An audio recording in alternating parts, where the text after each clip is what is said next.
तो एक्सेल के अंदर जो फॉर्मूला है उस फॉर्मूले पे हम बात करेंगे हम कि नया जो फॉर्मूला लगाने का तरीका है उस पे।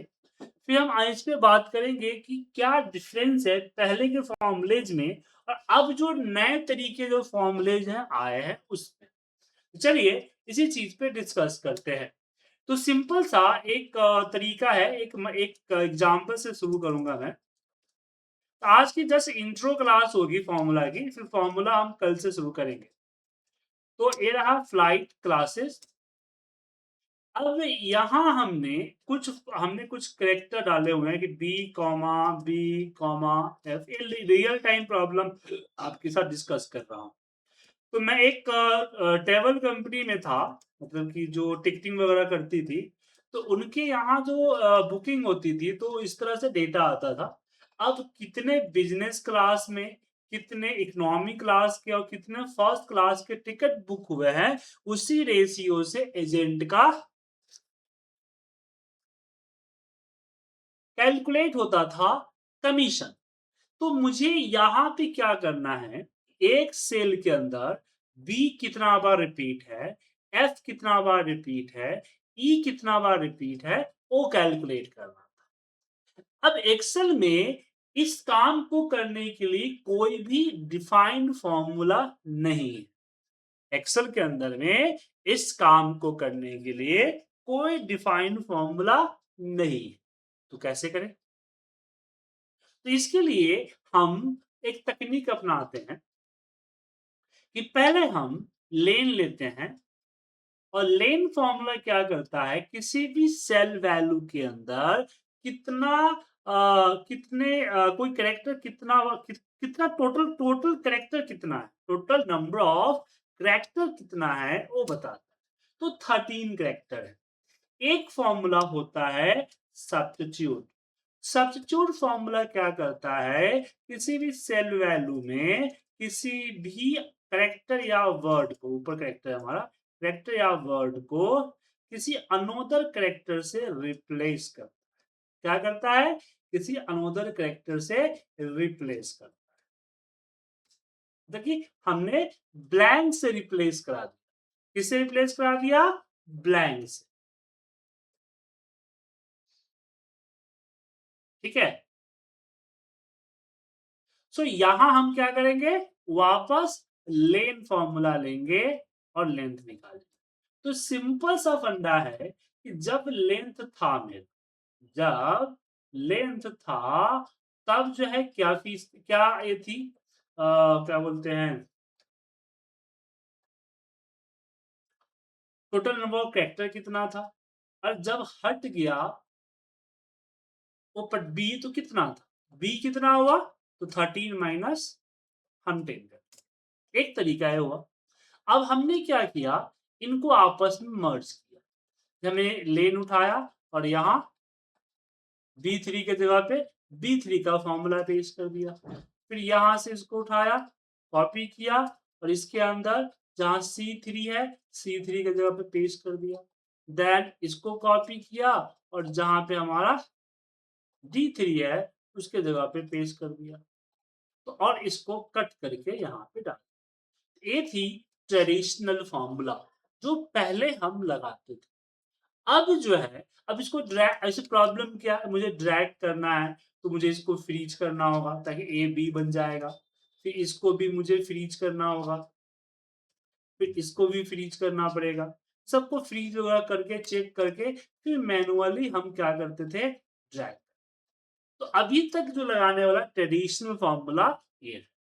अब नई फॉर्मूला में क्या है, जो हम अलग अलग सेल पे काम किए हैं वो हम यहाँ एक ही सेल पे काम करें।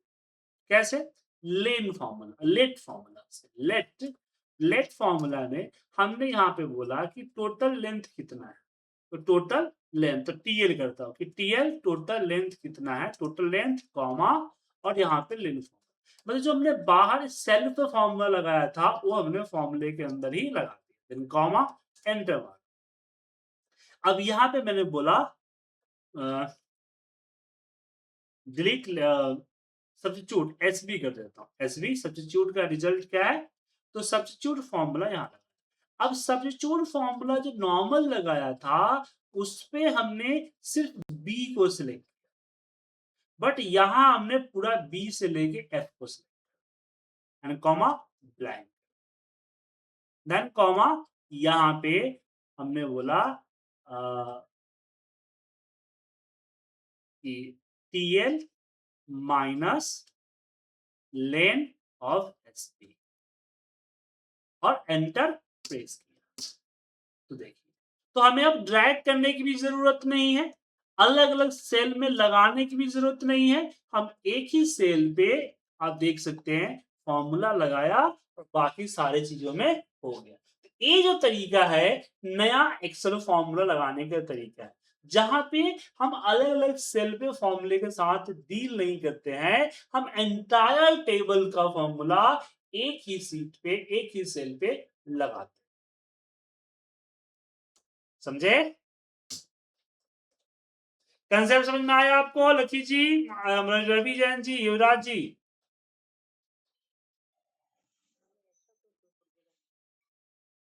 अब यहाँ पे क्वेश्चन आता है कि हम लेट फॉर्मूला क्यों यूज करते हैं। चलिए उसका हम बेसिक कंसेप्ट आपको पहले समझाते हैं। जैसे कि मैंने यहाँ ए कॉलम ए है जिसकी वैल्यू 50 है, 50 है, और यहाँ पे बी है जिसकी वैल्यू 60 है। ठीक है, तो हम यहाँ पे इसको +1 कर, तो ए फॉर्मूला मुझे रखना पड़ता है।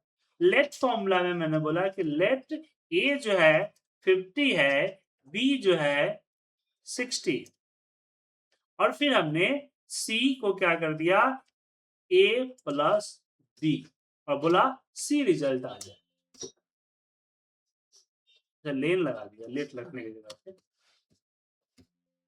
ठीक है, या तो हम जो है एज्यूम जो है फॉर्मूले के अंदर ही करते हैं। अब इसका बेनिफिट क्या होता है, एक बेनिफिट तो मैंने यहां दिखाया, दूसरा बेनिफिट आपको दिखाता हूं।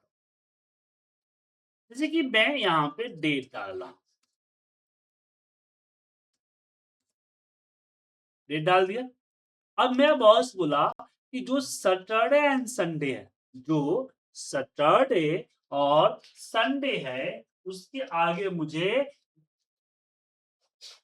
क्या देना है, दे देना है कि ओपन ऑफिस, सैटरडे संडे को वीकेंड होता है, बाकी दिन ओपन। तो अगर मैं ट्रेडिशनल फॉर्मूला लगाऊं तो मैं लगाऊंगा इफ, इफ के जगह पे मैं दूंगा यहां पे टेक्स्ट, सैटरडे संडे निकालने के लिए दीदी टेक्स्ट फॉर्मूला सैटरडे संडे निकालेगा, और यहां और फॉर्मूला भी मुझे लगाना था, हाँ और, क्योंकि मल्टीपल कंडीशन तो और ही चेक करेगा ना। यहाँ पे सैटरडे है, फिर वापस मुझे यहाँ पे टेक्स्ट फॉर्मूला लगाना पड़ेगा। अब यहाँ पे फॉर्मूला को मैं रीयूज नहीं कर सकता, हमें जितना बार फॉर्मूले की जरूरत होगी उतना बार फॉर्मूला लगाना पड़ेगा। जैसे कि आप यहाँ पे देख पा रहे हैं कि मैंने टेक्स्ट को 2 बार लगाया, फिर कॉमा यहां हो तो वीकेंड, अदरवाइज ओ, एंड आ गया।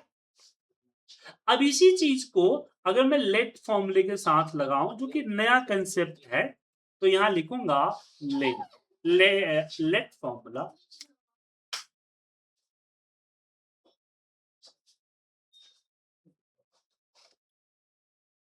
लेट फॉर्मूले में सबसे पहले मैं डे लगा कि डे क्या है, तो डी इक्वल टू, डी के जगह पे कुछ भी ले सकते हैं, यहाँ टेक्स्ट, इसको सिलेक्ट किया और यहाँ पे डी डी डी 3 बार, उसके बाद यहाँ और लगाए, और में मैंने बोला कि डी इक्वल टू सैटरडे। तो अब यहाँ देख सकते हैं मैं अपने फॉर्मूले को रीयूज कर रहा हूं, ठीक है ना। मुझे टेक्स्ट फॉर्मूले को दोबारा लिखने की जरूरत नहीं पड़ी। अब एक और फॉर्मूला का जो रिजल्ट है,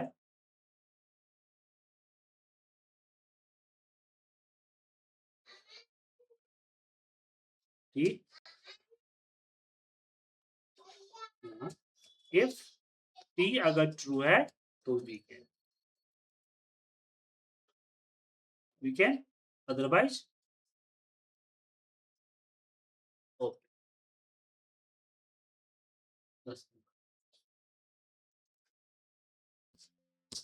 ठीक है, तो इसमें क्या हुआ डी। अब यहाँ पे छोटा फॉर्मूला है ना, ये हो सकता है बहुत बड़ा फॉर्मूला हो। युवराज जी प्लीज म्यूट कर लीजिए। ये हो सकता है, अच्छा सैटरडे 2 बार, माफी चाहूंगा। तो यहाँ पे देख सकते हैं कि इस टेक्स्ट फॉर्मूले को हमने दो जगह पे रीयूज किया। अब टेक्स्ट फॉर्मूले की जगह पे कोई बड़ा फॉर्मूला भी हो सकता था 3 लाइन 4 लाइन का, तो रीयूज कर सकते हैं। तो ये जो तरीका है ये हमारे नए फॉर्मूला लगाने की मेथड, ठीक है।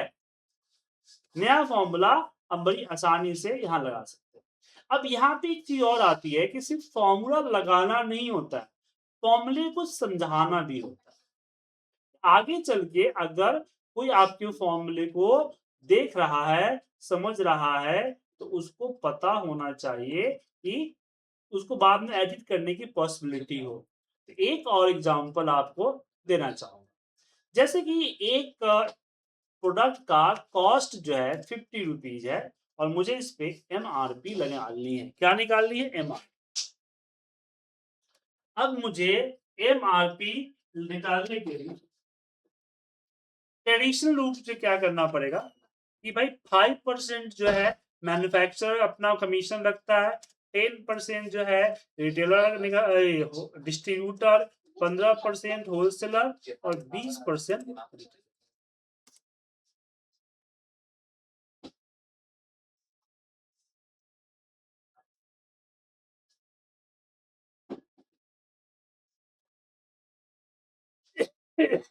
सॉरी।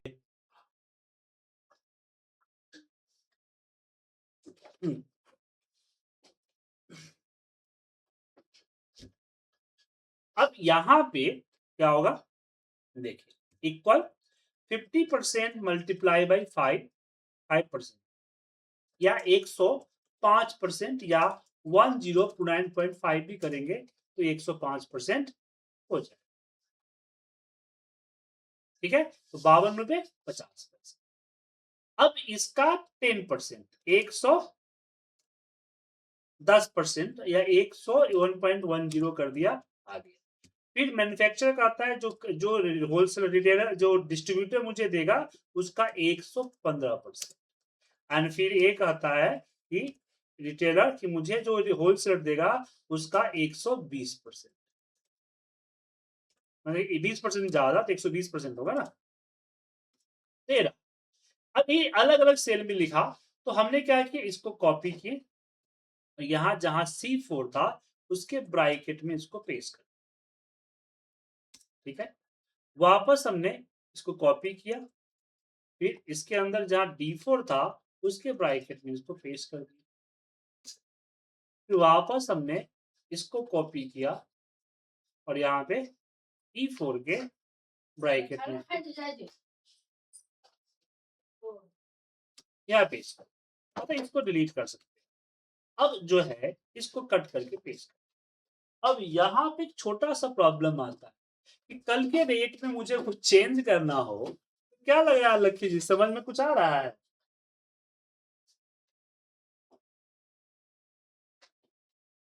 समझना मुश्किल होगा ना, क्या बोल रहे हैं? समझना लकी जी, रवि जी, समझ में आएगा?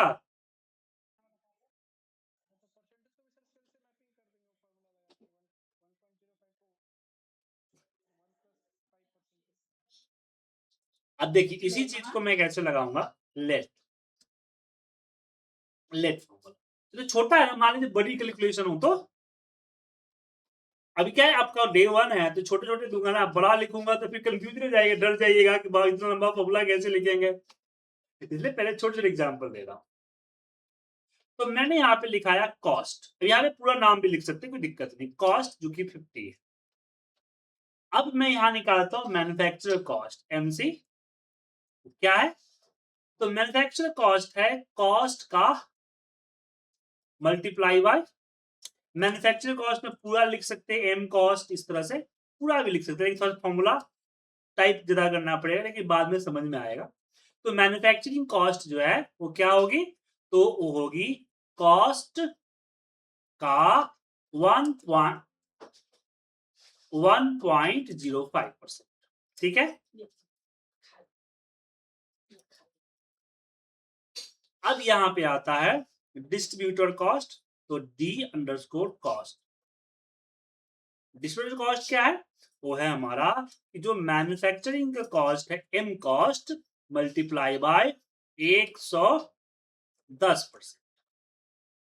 ठीक है, अब इसको इस तरह से आपको लिखने में दिक्कत हो तो आप ऑल्ट एंटर प्रेस करके इस तरह से भी लिख सकते हो, ताकि आगे चल के आपको ए लाइन बाय लाइन की जो कोडिंग की तरह आपको दिखे। ठीक है, अब यहाँ पे डिस्ट्रीब्यूटर यहाँ पे आ गया आपकी मैन्युफैक्चरिंग कॉस्ट, डिस्ट्रीब्यूटर कॉस्ट। अब आता है एच होलसेलर की कॉस्ट। होलसेलर की कॉस्ट जो है वो है D cost multiply by 1.15 then comma alt enter. Last में आएगा एमआरपी जो कि है होलसेलर की cost multiply by 1.20 and final result जो आएगा वो लास्ट में आएगा एमआरपी। अब इसको ब्रैकेट क्लोज करके हम एंटर मार। तो ए फॉर्मूला, ये बड़ी कैलकुलेशन अगर होगी तो समझना फिर मुश्किल होगा, या फिर उसको जाके फिर मुझे मैथ करना पड़ेगा फॉर्मूला वार से कि भाई कौन क्या कर रहा है। अब जिसकी मैथमेटिकल स्ट्रांग है तो कर लेगा, जिसकी मैथमेटिकल स्ट्रांग नहीं है तो मुश्किल है। क्या मुश्किल है ना। लेकिन यहाँ पे सिंपल दिख रहा है कि अच्छा कॉस्ट जो है वो B2 है, मतलब कि 50 है, और मैन्युफैक्चरिंग कॉस्ट कॉस्ट का 105% है। अच्छा डिस्ट्रीब्यूटर कॉस्ट इसका एक तरह से मैथमेटिक की तरह हो गया, मतलब लिखने में ज्यादा पड़ा लेकिन आगे चल के इसको एडिट करना, इसको समझना थोड़ा सा आसान हो जाएगा। क्या बोल रहे हैं?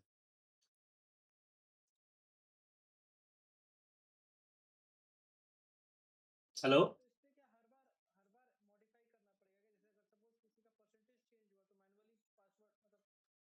एक का किसी एक का चेंज कीजिए, किसी यहाँ पे एक किसी एक चेंज किया तो बाकी सब अपने आप चेंज हो जाएगा।